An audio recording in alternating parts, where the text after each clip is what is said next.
fresh charges of criminal breach of trust, Raja slams the CBI, says he will appear in court only after the probe is completed.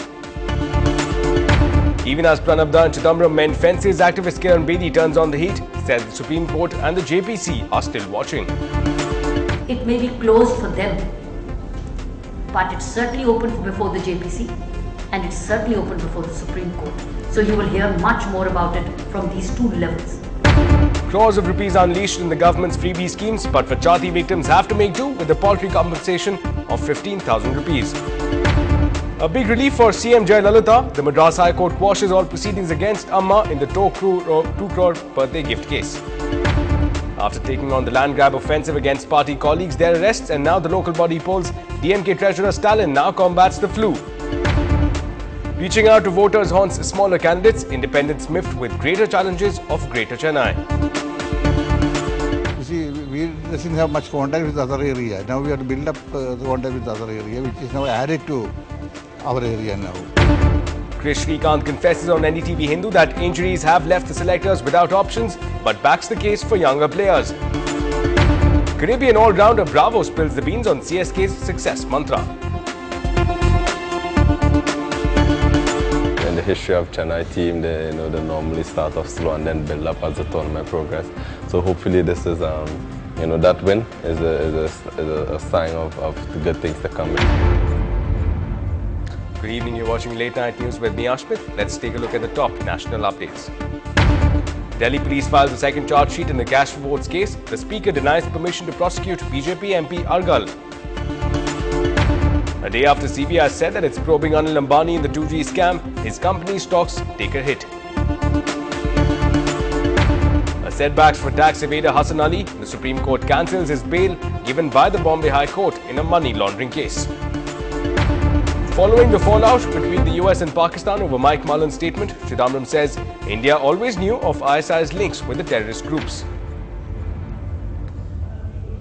But first up, former Telecom Minister A. Raja's lawyer has slammed the CBI, saying that the investigating agency should clarify the status of the 2G case against Raja. Now, the CBI has told one court that the investigation is over and another court that the investigation is currently pending. Now, the court should call the investigating officers and ask them to clarify the issue. Till then, Raja will not appear in the court. That's, of course, the statement being made by Raja's lawyer. Now, the lawyer was arguing on the new charge levelled against Raja, under which the maximum sentence is life imprisonment. The matter will be taken up on the 7th of October. Well, Neha Khanna, senior correspondent with NDTV 24/7, joined us for the latest on the status of that investigation. It's interesting that when these arguments took place in the trial court today, all that the special public prosecutor representing the CBI said is that what's happening before the Supreme Court cannot be discussed in the trial court, and that is Raja has any grievance vis-a-vis the Supreme Court proceedings, and he will have to take it to the Supreme Court. In fact, even the trial court judge, it seemed initially, was really not in the mood to entertain this particular plea by Raja's lawyer, saying that what is happening before the Supreme Court should not be discussed here. So, frankly, the CBI stand has been rather ambiguous, but let's not forget that the CBI has, in the recent past, also suffered a series of setbacks in the 2G case, with several government agencies in their reports actually coming out with findings that have gone in favor of the accused and weakened the CBI's case in many ways. Those reports, whether it's the TRAI's report or the Law Ministry's report, have really given a fillip to the defense and its case, and we believe that it is because the CBI was worried that its case was floundering that it decided to take this tough stance and slap these fresh charges. We'll have to, of course, wait and see whether the court agrees with the CBI that these charges should be imposed on the accused. But as of now, it seems there's growing friction really between the defense and the prosecution in this case. Well, the 2G crisis within the government seems to be over, at least for now. A week ago, a 2G note surfaced from the Finance Ministry, which seemed to blame the Home Minister for not intervening in the 2G case. Now, Pranab versus Chidambaram made headlines and haunted the government even while the Prime Minister and the Finance Minister were in New York for work. Now, seen together for the first time since the crisis, yesterday, Pranab and Chidambaram cleared the air, while experts will continue to analyze if the crisis within has blown over or is now even more out in the open. The CBI again on Thursday defended the Home Minister meanwhile in the Supreme Court, saying that the Home Minister P. Chidambaram alone could not take the decision on cancellation of licenses. Well, meanwhile, with the 2G news threatening to tighten around the Home Minister, P. Chidambaram, the CBI came to the rescue. The CBI told the court, and I quote, the letters of intent were issued on 10th of Jan 2008. Finance Minister alone could not have cancelled the letters of intent. Being a major decision, Government of India alone could have taken the decision alone because of the litigations involved. Well, Pranab Mukherjee and P. Chidambaram may have patched up last evening, but BJP continues its attack on the Home Minister. The BJP said that despite evidence of culpability and complicity, A. Raja is the only one in jail. Ravi Shankar Prasad also accused the government of preferential treatment in favour of Chidambaram. Meanwhile, the CPM chief Karat too unleashed, saying that the matter was not shut. This preference being given to Mr. Chidambaram, in spite of voluminous evidence of his culpability and complicity, only demonstrates that different yardsticks are being followed. अध्यक्ष जी ने आज एक सवाल यह भी उठाया कि 2G के मामले में स्पेक्ट्रम प्राइसिंग को ग्रुप ऑफ मिनिस्टर्स के अंतर्गत रखा गया था और यह कैबिनेट की सहमति से रखा गया था। प्रधानमंत्री ये देश को बताएं कि उन्होंने बिना कैबिनेट की सलाह लिए श्री मारन के दबाव में स्पेक्ट्रम प्राइसिंग को ग्रुप ऑफ मिनिस्टर के दायरे से बाहर क्यों निकाला। Well, reverberations of these developments were also felt right here in Chennai. Kiran Bedi, while in the city, slammed the mending of fences by the top union ministers. She maintained that the matter is not closed and that the JPC and the Apex Court are still watching. This matter is pending at two levels at the moment, as I followed the story very carefully. One is the JPC, the second is the Supreme Court. So as far as I, as a citizen who's been following the story very carefully, it may be closed for them, but it's certainly open before the JPC and it's certainly open before the Supreme Court. So you will hear much more about it from these two levels, and certainly from the Supreme Court, which is entirely a neutral body. But despite calls for sacking the Home Minister gathering pace, P. Chidambaram, in a lighter vein on his reports of tendering resignation, spoke of memory loss. That is not a matter that concerns the Ministry of Home Affairs, and I am briefing you as the Home Minister. Well, in a major relief to Tamil Nadu CM Jayalalitha, the Madras High Court has quashed all proceedings against her in the 2 crore rupee birthday gift case. According to the CBI, Jayalalitha had received demand drafts worth 2 crore rupees from 57 people on her birthday in 1992. Now, the agency had found many names to be fictitious and many had even denied purchasing drafts for her. However, the Tamil Nadu Chief Minister had sought the case to be quashed, citing delay in filing of charge sheet even after more than a decade. Now, September 29th marked a pivotal day for the victims of the Vachati rape case that lay pending for 19 years. Now, the verdict convicted all 269 accused for rape, torture and atrocities on Dalits. Now, the verdict was delivered by a court in Tamil Nadu's Dharmapuri district. In 1992, 18 Adivasi women were raped in Vachati in Dharmapuri.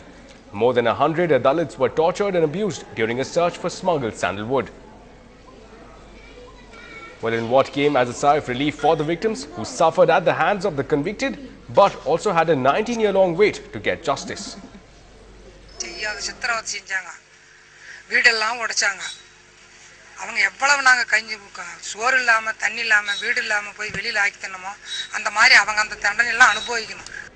Well, however, despite the 269 accused being convicted in what has come as a shock to many was the paltry sum of compensation offered, just 15,000 rupees.